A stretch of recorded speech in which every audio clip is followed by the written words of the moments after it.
बाधित रुग्ण संख्येचा दर 3.1 पर्यंत कमी झालेला आहे. त्याच्यात पुणे शहराचा आहे 2.8 या आठवड्याचा संपलेल्या.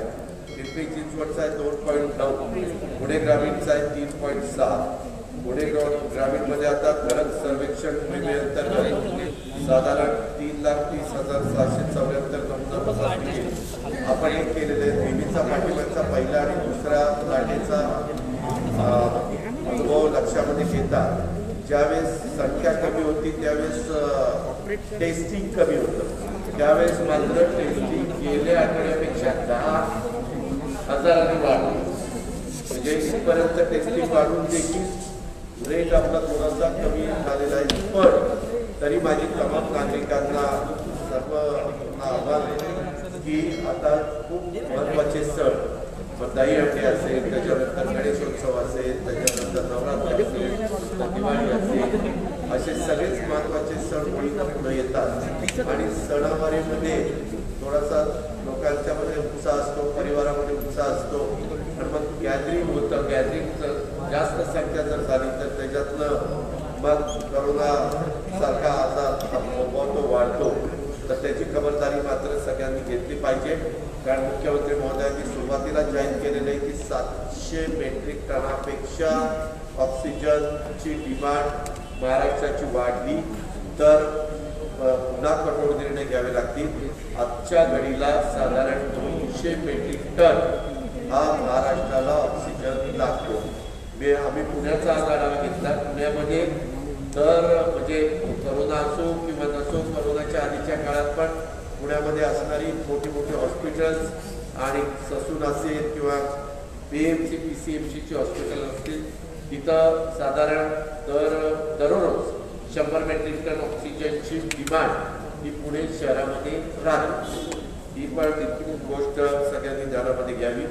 पुणे मनपा अंतर्गत जिम प्रशिक्षक व बॉडी बिल्डर यांच्यासाठी कमलानेरी हॉस्पिटलमध्ये 27/8/2021 पासून तर शुक्रवारी लसीकरण मोहीम आपण राबवण्याचा निर्णय घेतलेला आहे. साधारण बऱ्याच जणांचं म्हणणं आहे शाळा चालू करा, काहींचं म्हणणं आहे करू नका. अर्थात हा निर्णय टास्कफोर्सची चर्चा करून राज्याचे प्रमुख या नात्याने उद्धव ठाकरे साहेब घेतील. पण आज आम्ही सगळ्यांनी एकत्र चर्चा करत असताना हा निर्णय घेतलेला आहे. जसं दिव्यांग व्यक्तींना किंवा देह विक्री करणाऱ्या आमच्या महिला भगिनींना अशा वेगवेगळ्या घटकाला आम्ही त्याच्यामध्ये दोन्ही लसीकरण करण्याच्या बद्दल प्राधान्य दिलं. तशाच प्रकारे जेवढे काही टीचिंग नॉन टीचिंग स्टाफ दोन्ही शहरं पुणे पिंपरी चिंचवड पुणे ग्रामीण त्याच्यामध्ये आहे त्यांना दोन्ही वॅक्सिन देण्याच्या करता प्राधान्याने लक्ष द्यायला सूचना प्रशासनाला दिलेल्या आहेत. त्याचं कारण असं आहे उद्याच्याला ज्यावेळेस सरकार संपूर्ण राज्यामध्ये शाळा सुरू करायचा निर्णय घेईल त्यावेळेस त्या शाळेमध्ये पालकांची मुलं जिथं जातील तिथं तिथल्या टीचिंग आणि नॉन टीचिंग स्टाफला पण पिऊन सहित सगळ्यांना लसीकरण झालेलं असेल आणि एक सुरक्षिततेच्या दृष्टीने हा निर्णय आम्ही आजच्या बैठकीच्या निमित्तानं घेतलेला आहे. साधारण जगाचा विचार करता संभाव्य तिसरी लाट जागतिक स्तरावर दररोज 6 लाख रुग्ण हे म्हणजे लक्षात यायला लागलेले आहेत आणि तिसऱ्या लाटेची ही धोक्याची सूचना ही सगळ्यांनी त्याची नोंद घेतली पाहिजे. रुग्णवाढीचा दर महाराष्ट्राचा 0.08 आहे, पुण्याचा पण 0.08 आहे. ऑक्सिजनच्या बद्दल मी आता सांगितलं. संभाव्य तिसऱ्या लाटेच्या करता कॉस्टचं बेडचं जे काही नियोजन आहे तेही आपण केलेलं आहे. ऑक्सिजनच्या संदर्भातलं पण नियोजन केलेलं आहे. रोज आपले मधून नवीन प्लांट ऑक्सिजनचे सुरू होत आहेत. त्याचाही कार्यवाही त्या ठिकाणी चाललेली आहे.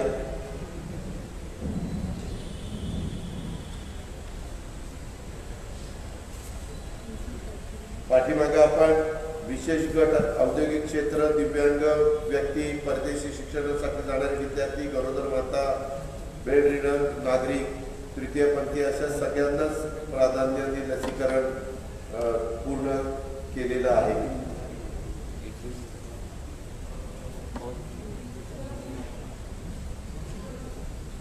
साधारण याबद्दलची माहिती आता ह्याच्या व्यतिरिक्त आपल्याला काही विचारायचं असेल तर आपण विचारू शकता.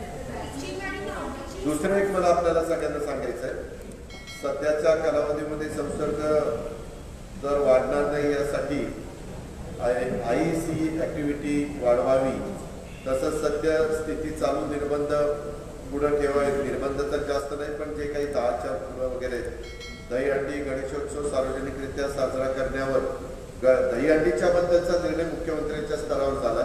गणेशोत्सवाच्या संदर्भात आम्ही आमच्या पोलीस विभागाला, मग तिथले CP असतील, तिथले SP असतील, या सगळ्यांना तिथल्या गणेशोत्सव मंडळाशी चर्चा करून त्यांना विश्वासामध्ये घेऊन वस्तुस्थिती लक्षामध्ये आणून पुढचा निर्णय जो काही सरकार मंत्रालयाच्या म्हणजे शासनाच्या लेवलला होईल तशा पद्धतीनं सगळ्यांनी प्रतिसाद द्यावा आणि घरगुती गणेशोत्सव पार पाडत असणाऱ्या नागरिकांनी पण त्याच्यामध्ये सहकार्याची भूमिका घ्यावी, अशा प्रकारचं पण आम्ही सगळ्या खासदार आमदारांच्या समोर ठरवलेलं आहे.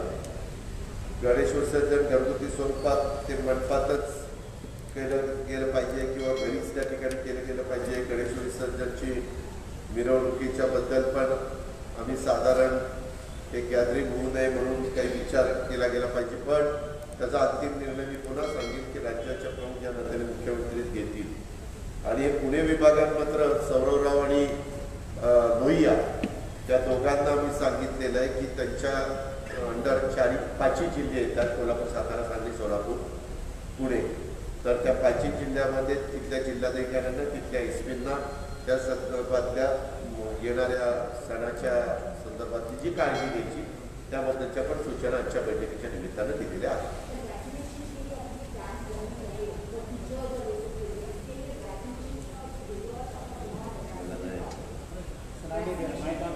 प्लीज माइक ऑन करा ना. वैक्सीनेशन के लिए अभी और प्रमाण बढ़ाने की लास्ट वीक में आपने कहा था कि आप चरण से बात करेंगे और उसके लिए अभी वैक्सीन का प्रमाण सितंबर महीने में बढ़ाने के लिए आपने कुछ बातचीत नहीं, उसके बारे में बातचीत हुई. खुद सौरव जी ने बातचीत की. अभी सीरम इंस्टीट्यूट के आदर पुनावाला बाहर है, वो अलग अलग कंट्री में जा रहे हैं, उनका कुछ काम है वैक्सीन के बारे में, उसके बारे में उनकी मीटिंग चालू है. लेकिन सौरव के साथ उनकी जो बात हुई वो फिर बाद में स्पीकर में सौरव ने मुझे और चीफ मिनिस्टर और बाकी हमारे सीनियर मिनिस्टर थे उन सबको बताई. तो वापिस आदर पुनावाला जब आ जाएंगे उन्होंने बताया जैसे 31 अगस्त को बजाज ग्रुप 1,35,000 वैक्सीन हमें दे रहे हैं, हमें गवर्नमेंट को दे रहे हैं.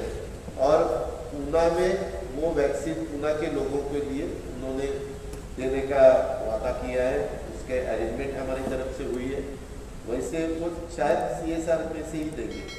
वैसे बाकी के भी जो कंपनियां हैं उनको हमने कहा है कि आप भी पूरी दे सकते. पूना और पूना डिस्ट्रिक्ट में जरूर हम इस पर ध्यान देंगे और वो उसमें पूरी मदद करने के लिए तैयार है. उन्होंने हमारे रेवेन्यू कमिश्नर को बताया कि उन्होंने बहुत प्रोडक्शन बढ़ाया है, तो इसीलिए सितंबर में वैक्सीन ज़्यादा देने के लिए कोई तकलीफ नहीं होगी.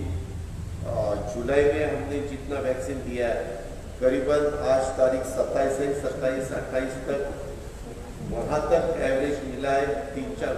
जुलाई से ज़्यादा अपना पूना डिस्ट्रिक्ट में अगस्त में वैक्सीन जरूर होगा क्योंकि 4 दिन बाकी है और 31 तारीख को 1,35,000 की अरेंजमेंट की है. ये सब होने के बाद सितंबर में तो और बढ़ जाएगा. हमारा यही पूरी कोशिश है कि थर्ड वेव आने से पहले ज़्यादा से ज़्यादा वैक्सीनेशन पूरे महाराष्ट्र के लोगों को जैसा करने का तय हुआ है उसी हिसाब से अपने पूना में, पिंपरी चिंचवड में, पूना रूरल में करने का भी हमने बंदोबस्त किया. दादा, धुळ्यामध्ये एका ST कर्मचाऱ्यांनी जीवन संपवलेलं आहे, आत्महत्या केली. धुळ्यामध्ये एका ST कर्मचाऱ्यांनी आत्महत्या केलेली आहे कारण त्याला पगार मिळत नाही वेळेवरती. राज्यामधल्या अनेक ST कर्मचाऱ्यांची ही तक्रार आहे. मी आजच्या प्रेस कॉन्फरन्सच्या निमित्तानं महाराष्ट्रातल्या तमाम ST कर्मचाऱ्यांना, अधिकाऱ्यांना आवाहन करतो की टोकाची भूमिका घेऊ नका. 3 दिवसापूर्वीच माझ्या स्तरावर अनिल परब साहेब आणि अशोकराव चव्हाण साहेब असे आम्ही अनेक जण बसलो होतो. आमची एक कमिटी आहे, त्याबद्दलचा आम्ही आढावा घेतला की STच्या संदर्भामध्ये कोरोनाचं संकट आल्यामुळं ज्या काही समस्या निर्माण झालेल्या आहेत त्या समस्येतनं मार्ग कसा काढायचा.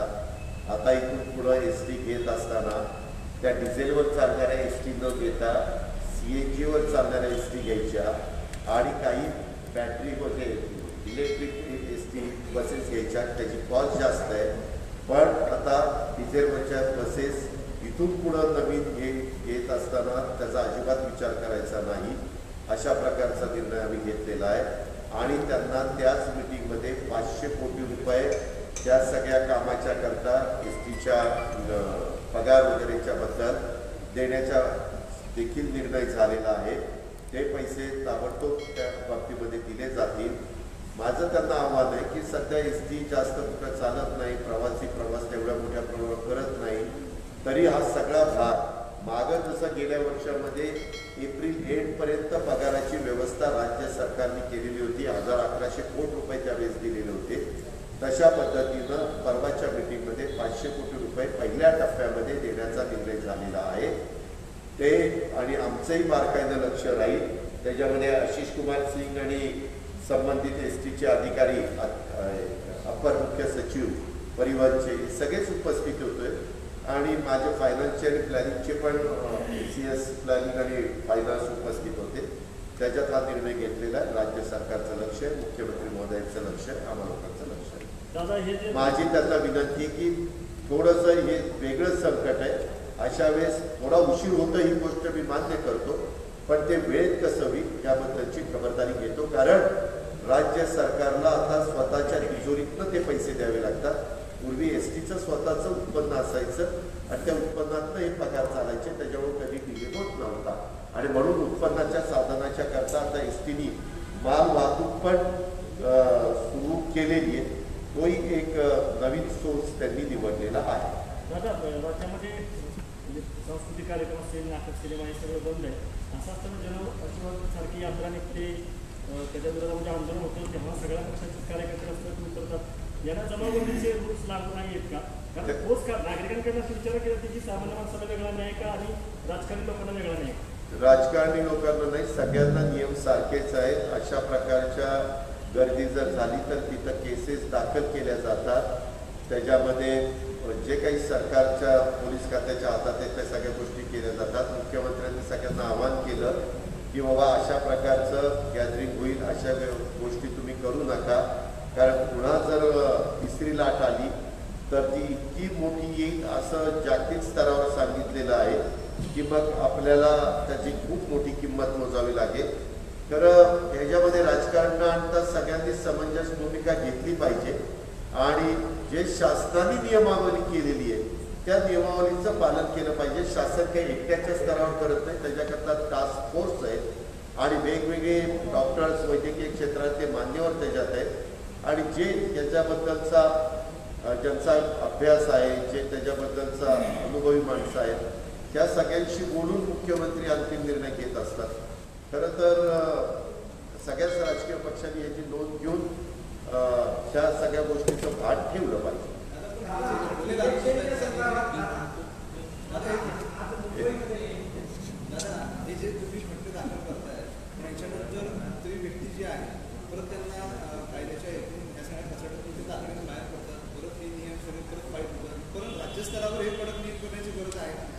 ह्याच्यामध्ये खरं तर आपल्या लोकशाहीमध्ये संविधान, बाबासाहेब आंबेडकरांनी दिलेली घटना या सगळ्याचाच आपण आदर करत आलेलो आहे. पुढेही काय आदरच त्याबद्दलचा राहील. पण एक गोष्ट खरी आहे, काही बाबतीतले ह्या अशा प्रकारच्या घटना घडल्या तर त्याच्या गुन्ह्याची तीव्रता ही तशी बघितली तर म्हणजे त्याला जी शिक्षा आहे ती फार अशी साधी आहे आणि म्हणून लोकांना त्याच्यामध्ये काही महत्त्व वाटत नाही. पण याबद्दल जर थोडी काही कठोर भूमिका घ्यायची असेल तर राज्य सरकारच्या स्तरावरच याबद्दलचा निर्णय घेता येईल का हे तपासून बघितलं जाईल. विधी व न्याय खात्याचा सल्ला घेतला जाईल, ॲडव्होकेट जनरलचा सल्ला घेतला जाईल. कारण काही जे कायदे आहेत हे भारत सरकारच्या स्तरावर त्या ठिकाणी केले जातात. राज्य सरकारच्या कायद्याचा अधिकार राज्य सरकारला जरूर आहे, केंद्राचा अधिकार केंद्राला आहे. त्याच्यावर आपण म्हणताय त्याच्यात 100% तथ्य आहे. काही लोकांना त्याचं काही विशेष वाटतच नाही आणि सर्वसामान्य पब्लिकला कळलं की ह्यांच्यावर गुन्हे झाले, त्यांच्यावर गुन्हे झाले आणि पुन्हा ते बाहेर उकाळ मात्याने फिरतातच ज्यांच्यावर गुन्हे दाखल झालेले. त्यामुळे लोकांना वाटतं ते गुन्ह्यात काही जास्त गंभीरता दिसत नाही, मग ते फिरतात तर आपण फिरू असा त्याच्यावर परिणाम होतो. म्हणून याच्यामध्ये काय थोडा कठोर भूमिका घेऊन निर्णय घेता येतो का ते आम्ही तपासू.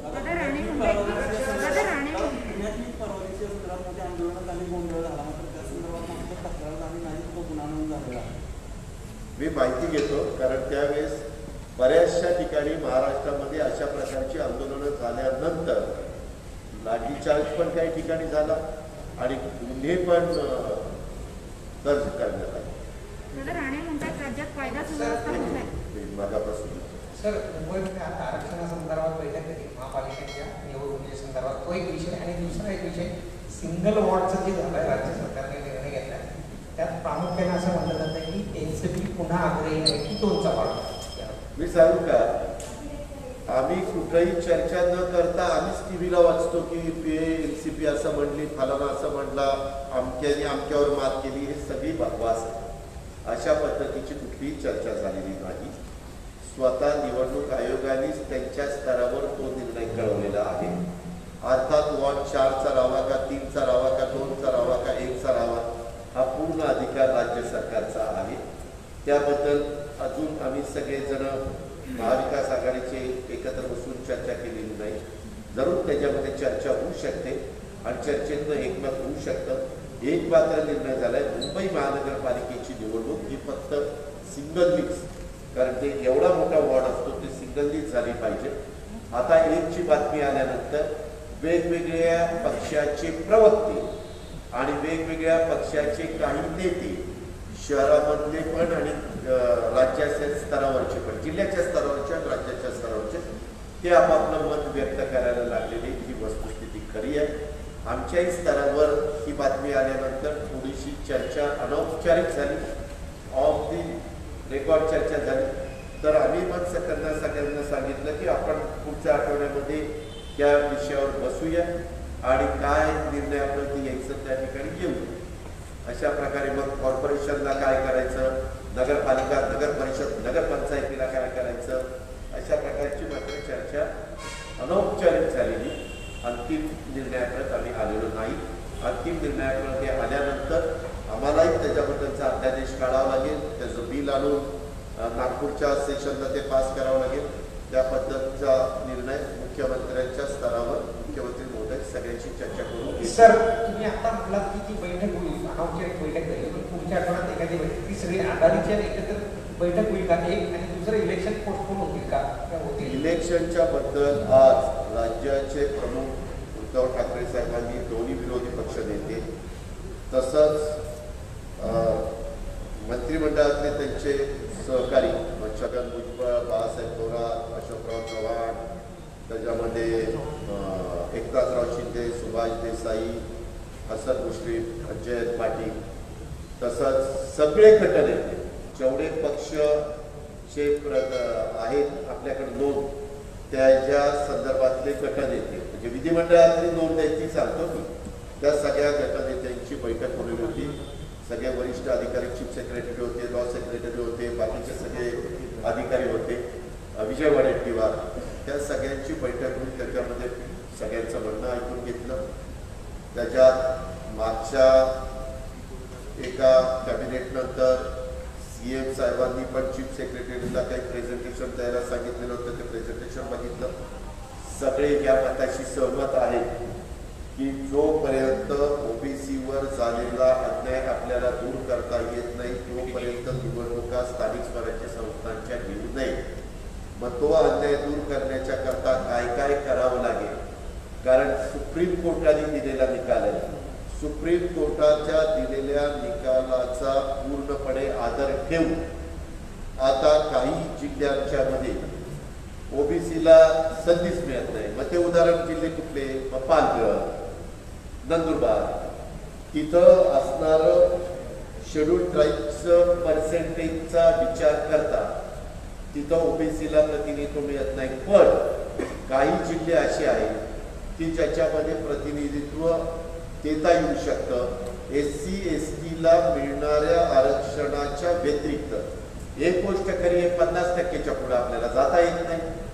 परंतु काही भागामध्ये SC आणि STचं प्रमाण एवढं कमी आहे की तिथं 50%ची गॅप भरून काढण्याच्या करता तुम्ही ओबीसीला संधी देऊ शकता. अशा अनेक प्रकारच्या चर्चा आजच्या बैठकीमध्ये झाल्या. त्याच्यातून काही बाबतीमध्ये मुख्यमंत्र्यांनी विधी व न्याय खात्याच्या सचिवांना ही सगळी तपास म्हणजे त्याच्या सगळ्यांचा ज्या काही सूचना आल्या त्याच्याबद्दल कायदा आणि नियमात ते कसं बसवता येईल त्याबद्दलचा अभ्यास करायला सांगितलं. या आठवड्यात पूर्ण कामाच्या करता औरंगाबाद बेंचच्या मुंबई हायकोर्टाचं औरंगाबाद बेंच आहे तिकडं ॲडव्होकेट जनरल पूर्ण आठवडा होते. ते आता कदाचित शनिवार रविवारी येतील. ते पण आल्यानंतर त्यांच्याशी पण ॲडव्होकेट जनरलची विधी व न्याय खात्याला सल्ला करायला सांगितलेलं आणि पुन्हा पुढच्या आठवड्यामध्ये आपण बसूया असं मुख्यमंत्र्यांनी दोन्ही विरोधी पक्ष नेते, सगळ्या गटनेते आणि सगळ्या भुजबळ साहेब, विजय वडेट्टीवार ज्यांनी तिथं भूमिका मांडली तर सगळ्यांचं ऐकून घेतल्यानंतर सगळ्यांना विश्वासामध्ये घेऊन आपण या आरक्षणाच्या संदर्भातलं राजकीय आरक्षण मी सांगतो राजकीय आरक्षणाच्या संदर्भातला निर्णयापर्यंत आपण येऊ असं मुख्यमंत्र्यांनी सांगितलं. सगळ्यांचं एकमताने करतो.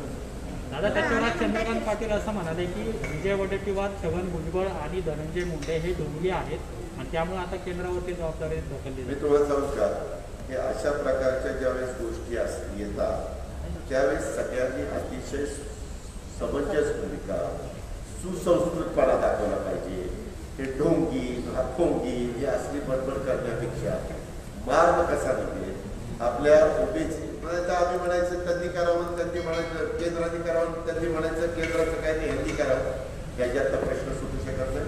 आम्ही पण अनेक वर्ष प्रशासनामध्ये काम करणारे लोक.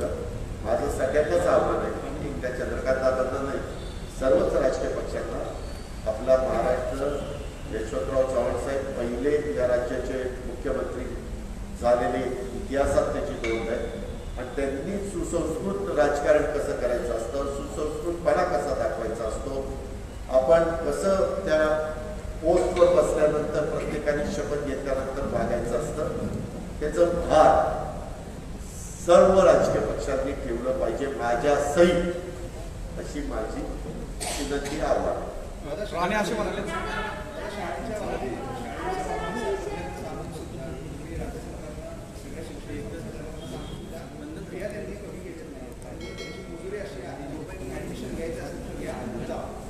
कलेक्टरांच्या तुम्ही कारवाईच्या बाबतीत काय नाही 15% संदर्भामध्ये पत्र आपण काढलेलं आहे. 15% फी कमी केल्याच्याबद्दल आपल्याला कारवाई करत असताना ही लोक लगेचच कोर्टामध्ये देखील जातात. मागं राजस्थानमध्ये काही जण कोर्टात गेल्यानंतर सुप्रीम कोर्टाने तो निकाल दिलेला आहे.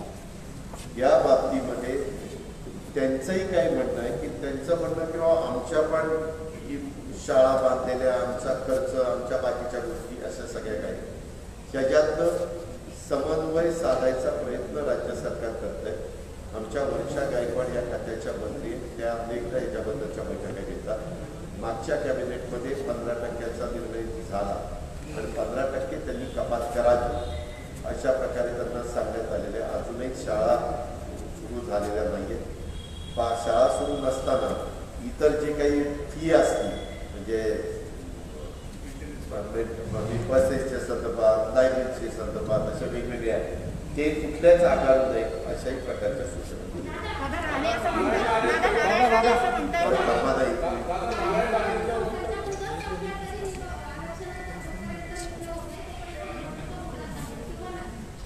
काय काय काय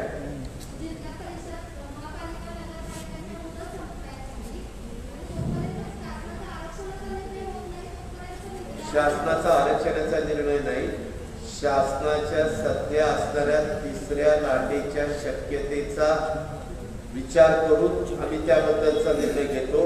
कारण मागं सुप्रीम कोर्टाचे पण काही निर्णय झालेले आहेत, देशातल्या काही हायकोर्टाचे पण निर्णय झालेले आहेत की बाबा इथं घाई कशाला केली, कशा करता येईल, अशा प्रकारचं काही त्यांचं निकाल आलेले आहे. तो विचार करणार आहे. आजच्या बैठकीच्या मध्ये सूचना तशी सर्वांच्या तर्फे आली की बाबा निवडणुका तोपर्यंत होऊ नये. वास्तविक आपण या निवडणुका पुढे जातात 79 साली एकदा जिल्हा परिषदेची निवडणूक तालुका पंचायतीची झाली होती, त्याच्यानंतर थेट 92 साली झाली. जवळपास त्या बॉडीला 13 वर्ष मिळाली. स्थानिक स्वराज्य संस्था सत्तेचे विकेंद्रीकरण करण्याच्या करता यशवंतराव चव्हाण साहेबांनी अस्तित्वात आणल्या. त्याच्यातनं नवीन कार्यकर्ते तयार व्हायला लागले. ते कार्यकर्ते पुढं येऊन आमदार, खासदार, मंत्री, मुख्यमंत्र्यांच्या पर्यंत पोहोचले. ते विलासराव देशमुखांच्या पासून आपल्याकडे उदाहरणं आहेत. असं सगळं असताना त्या संदर्भामध्ये चर्चा करावी आणि मार्ग काढावा एवढं ठरलेलं आहे. त्याच्यात सगळ्यांनी सांगितलं की मग तोपर्यंत स्थानिक स्वराज्य संस्थेच्या निवडणुका त्या ठिकाणी घेऊ नका, हा ओबीसींच्यावर अन्याय आहे. पण इतका काम पण थांबून चालणार नाही. त्याच्याकरता काही इतर पण सूचना आज आलेल्या आहेत. त्याचा अभ्यास करण्याच्या करता मुख्यमंत्र्यांनी 8 दिवसाची मुदत दिलेली, 8 ते 10 दिवस. कारण आता गणपती पण आले, आता दहीहंडी पण आलेली आहे.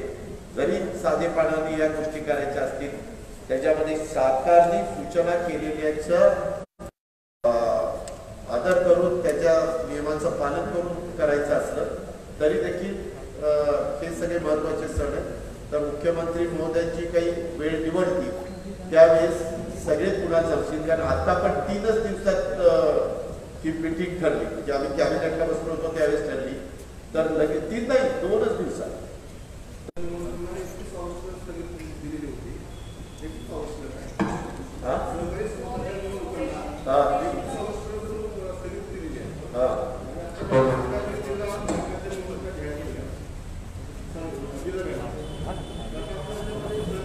त्याच्यामध्ये असं ठरलंय जिथं ऐका ना, जिथं संख्या कमी आहे, आता गृहनिर्माण संस्था आहे आणि तुमच्या गृहनिर्माण संस्थेत तुम्ही 30-35 जण सभासद आहे, तर अशा निवडणुका जे काही 50 पेक्षा गर्दी करू नये वगैरे वगैरे आहे ते सगळं व्यवस्थितपणे पाळता येईल.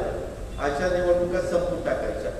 ज्याच्यातलं हजारो लोकांना मतदानाच्या निमित्तानं एकाच ठिकाणी यावं लागतं, त्या बाबतीमध्ये मात्र गांभीर्याने विचार करून पुढची त्यांना लगेच जामीन मिळाला आणि त्याला त्यानंतर त्यांना झालेली अटक, त्यानंतर झालेलं लगेच जामीन आणि या सगळ्यामध्ये झालेला गदा सगळ्याकडे तुम्ही कसं ते तुम्ही सगळ्यांनी बघितलंच ना काय केलं. त्याच्यात पोलिसांनी लगेचच त्यांना पुढची ऍक्शन घेतली नव्हती. ज्यावेळेस त्यांचे काही लोक एका कोर्टामध्ये गेले, कोर्टाने ते नाकारलं. त्याच्यानंतर पुन्हा हायकोर्टामध्ये पण गेले, हायकोर्टाने त्याची तातडीने नाही असं काहीतरी सांगितलं. ते सगळं झाल्यानंतर पुढच्या गोष्टी घडल्या. आणि कुठलाही आपला जो कायदा आहे, आपले जे नियम आहेत, त्याच्यामध्ये असं काही कुणाला अटक केल्यानंतर कायमचीच अटक होती. त्याच्यात पुढं कोर्ट आहे, कोर्टाच्या पुढं म्हणणं मांडता येतं, कोर्टाच्या पुढं म्हणणं मांडून कोर्ट ते सगळं ऐकून घेऊन पुढचा निकाल देतात. हा सर्वस्वी अधिकार कोर्टाचा आहेच. आता राणे म्हणतात की राज्यात कायदा सुव्यवस्थेचं राज्य नाहीये, राज्यामध्ये राज्यात चालू आहे वाघांसारखी लोक येतात. काय कायदा सुव्यवस्थेचं काय राज्य बोलू नाहीये. बोलू नका. एकाने बोला, मी उत्तर द्यायला तयार.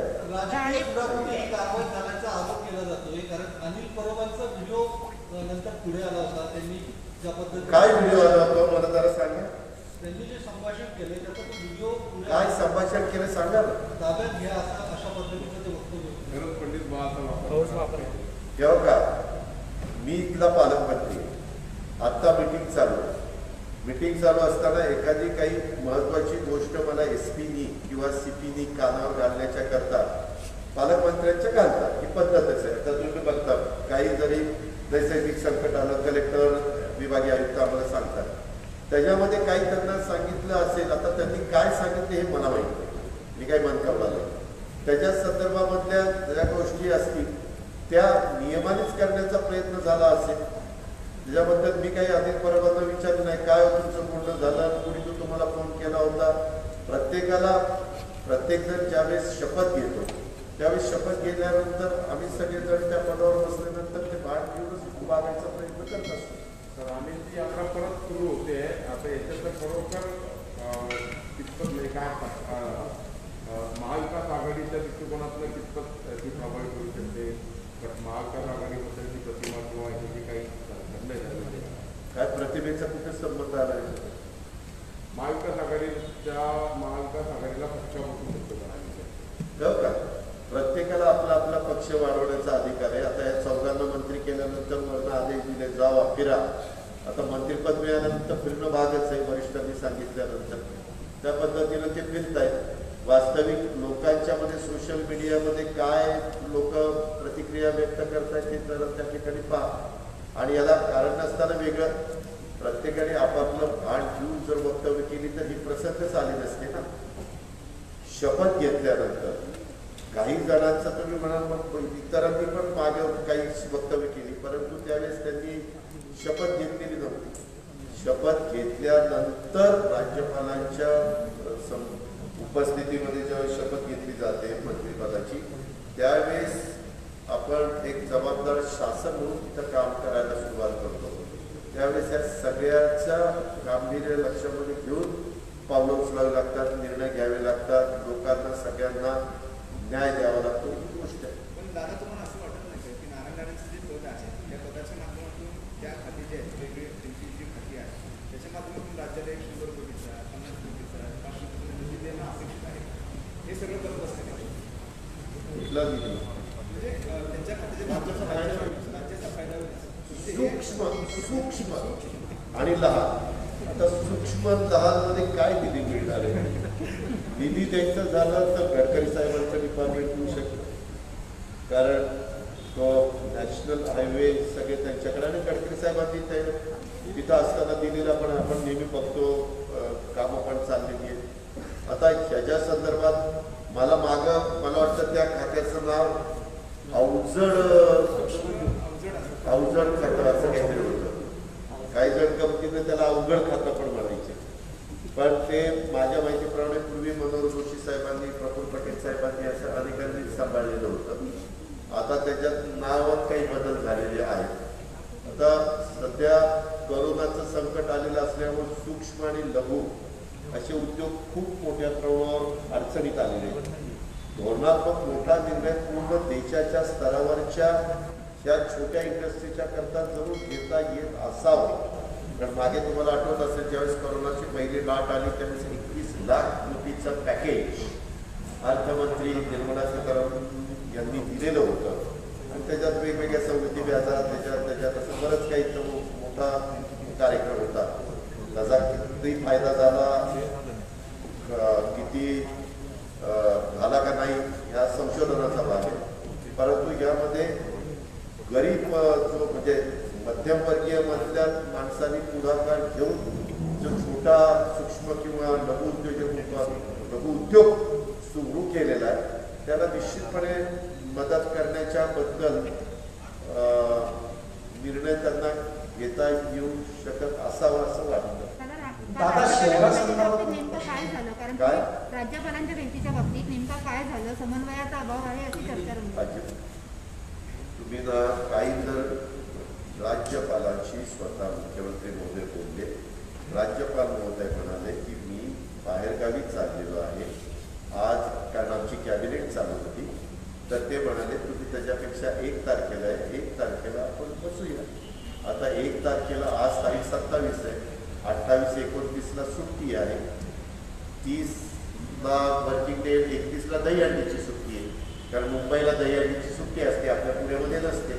ज्या 3 सुट्ट्या जिल्हाधिकाऱ्यांना अधिकार आहेत त्याच्यामध्ये दहीहंडीची सुट्टी मात्र मंत्रालयाला पण असते आणि मुंबईला पण असते. तर 1 तारखेला वेळ दिलेली आहे, तर 1 तारखेला आता आम्ही भेटू. दादा शहरासंदर्भातला एक प्रश्न आहे, शहराच्या संदर्भातला एक प्रश्न आहे. काय महापालिकेने अमेरिकन स्पेसच्या संदर्भात निर्णय घेतला, त्यावरनं राष्ट्रवादी काँग्रेसची भूमिका 3 ते 4 वेळा बदलण्यात आली. नेमकी भूमिका काय?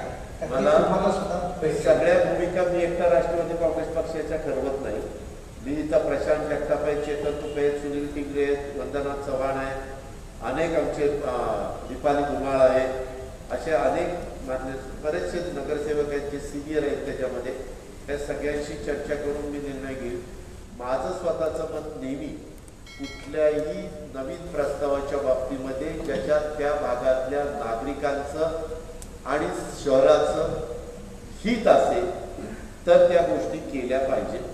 त्याच्यात पारदर्शकता राहावी, नागरिकांना त्याच्यातनं मदत व्हावी, शहराला मदत व्हावी ही माझी भूमिका असते. पण या बाबतीत मी उद्याच्याला इथं नाही आहे, पण रविवारी माझा एक सदानंद शेट्टींचा कार्यक्रम मी घेतलेला आहे आणि सकाळी 10 ते 11 मी साधारण PMRDAचं जो काही तयारी त्यांनी केलेली आहे त्याचं प्रेझेंटेशन मला सगळ्या इथल्या खासदारांनी, आमदारांनी, महापौर नव्हते आज, कारण आज राजनाथ सिंगांचा दौरा असल्यामुळं कदाचित ते त्यांच्याबरोबर असतील.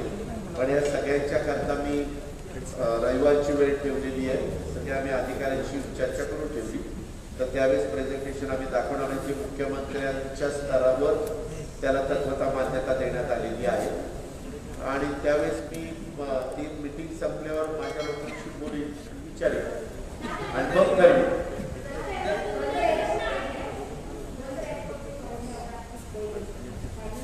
मी माईकवर बोलावं नहीं, कुछ नहीं हुआ, काम चालू है. उसके बारे में दिल्ली स्तर पे मीटिंग भी हुई. मेरे ख्याल से हमारी तरफ से खुद कलेक्टर गए थे, दीपक कपूर गए थे, बाकी भी ऑफिसर थे. जो भी डिस्कशन हुआ उसके बारे में हमारे रेवेन्यू कमिश्नर ने भी देखा, मैंने भी देखा. काम चालू है. पवार साहब ने खुद ने उसमें ध्यान दिया है. राजनाथ सिंह के साथ भी उसके बारे में मीटिंग हुई है और जल्द से जल्द कैसा रास्ता निकलेगा ये हमारी कोशिश है. चला आता खूप झालं.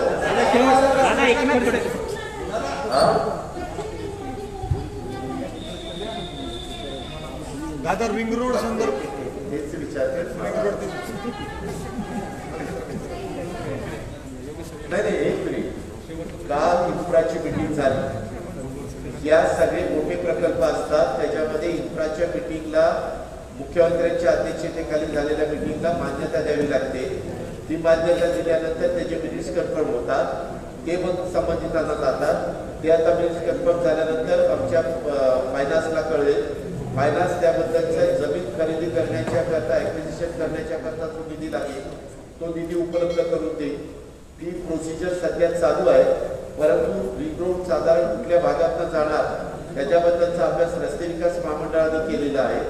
त्याच्याबद्दल आपल्याला पण बऱ्याचदा वाचण्यात आला असेल. 110 किलोमीटर 110 किलोमीटर 170 किलोमीटर 110 मैल 170 किलोमीटरचा तो रिंग रोड आहे. जवळपास इथून मुंबईपर्यंत. मुंबई पण बरोबर 170 किलोमीटरच बसतं एक्सप्रेस हायवेच्या रोडवरून. तर ह्या प्रकारे ते काम चाललेलं आहे. आणि आज मला कलेक्टर आणि विभागीय आयुक्तांनी सांगितलं आज इथं काहीतरी आंदोलन झालं, कारण काही जिल्ह्याच्या लोकांचं म्हणणं आहे की आमच्याकडनं तुम्ही पुणा नाशिक रेल्वे पण घेऊन चाललाय, तुम्ही रिंग रोड पण आमच्याच भागातनं देताय, आमच्या भागातल्या जमिनी पण डॅमला गेल्या, आमच्या भागातनं इतर रस्ते पण झाले. उदाहरणार्थ पुणे नाशिक रस्ता त्याच्यात पण आमच्या बाइंडिंगमध्ये जमिनी गेल्या. आमच्या भागामध्ये MIDC पण आली, तिथं पण आमच्या जमिनी गेल्या. आमच्या भागात SEZ झाला, तिथं पण आमच्या जमिनी गेल्या. असं काही तालुक्यातल्या ग्रामस्थांचं किंवा तिथल्या सहकाऱ्यांचं म्हणणं आहे. तर त्याबद्दल कुठलाही प्रकल्प हातामध्ये घेतला तर समर्थन करणारे पण लोक असतात, जे बाधित होणारे असतात त्यांच्याही काही समस्या असतात. अर्थात त्या समस्या जसं मला आठवत असेल सुरुवातीला समृद्धी महामार्ग त्याच्याबद्दल एवढी आंदोलन झाली की काय विचारता सोय नाही.